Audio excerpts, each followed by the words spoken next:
Hi everybody, it's Rochelle Legrand here for Studio 10, and it's Black History Month, and I'm here for the very first time at East Lansing Public Library. So what better way than to learn more about African American history than being right here at the library? Phyllis, can you tell me a little bit about what you guys are doing this month here? I'd love to, and welcome to the library, first of all.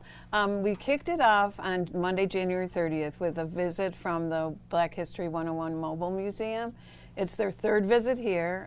Dr. Khaled Al-Hakim has collected over 10,000 artifacts that chronicle Black history, and he has memorabilia, he has signatures, he has some awful things from our history, like the club that hit John Lewis and the civil rights marches and stuff like that. So some are really visceral, and they really get a reaction from people. But he was here and he gave a little talk, and it was wonderful.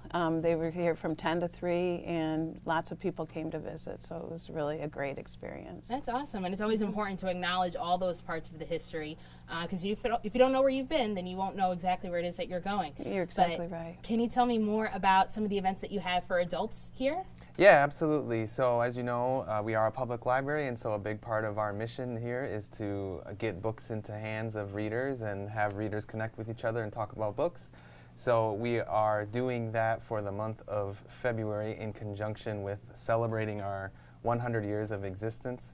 We're reading a book from each decade, and 1930s is what corresponds to February, and so we've picked the classic Black American work, Their Eyes Were Watching God by Zora Neale Hurston. So we invite the community to come talk about that with us on Monday, February 27th at 7 p.m. here at the library. The other event that we have for adults is in partnership with MSU Libraries, and it's a long-standing series of scholarly-led discussions about books or films. It's called Muslim Journeys, and in February we will be screening an episode from the Great Muslim American Road Trip, where they go to Tulsa, Oklahoma, and speak about the various aspects of African American history in that city. And so actually the host of that program will be here with us, and that's on Monday, February 13th at 7 p.m. That's awesome, and Their Eyes Were Watching God is actually one of my favorite books. I have to make sure I go back and I reread come that join us. so I can make sure I can participate in that Absolutely. discussion. And Rihanna, can you tell me about what events you have for the teenagers?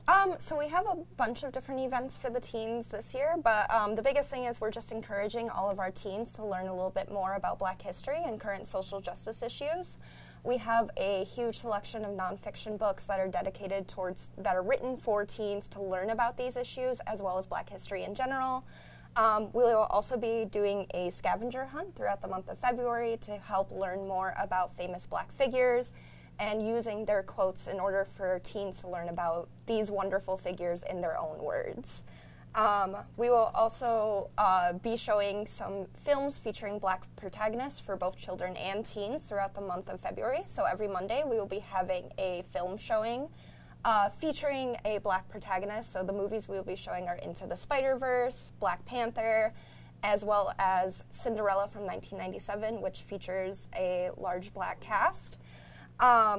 I am also encouraging teens to take in as much media as they can written by Black creators. So we are highlighting graphic novels written by Black artists, as they are often underrepresented in that genre.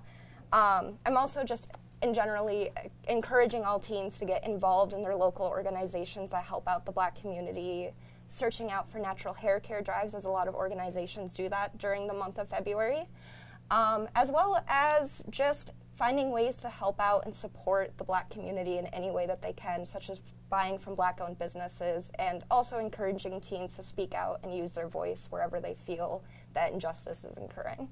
That's great. That's awesome. And my eyes lit up when you said Cinderella. So it's one of my favorites. So I love that we have something here for the adults, something for the children, something for the teenagers as well. And are there any other special events that we should take note of, just in case, that we should put on our calendar? You definitely should look at our website, www.elpl.org, for anything that is going to be added in. So Phyllis, Rihanna, Angela, thank you guys so much for telling us a little bit about what we have going on this month. If you want more information, you can head on over to WILX.com/Studio 10.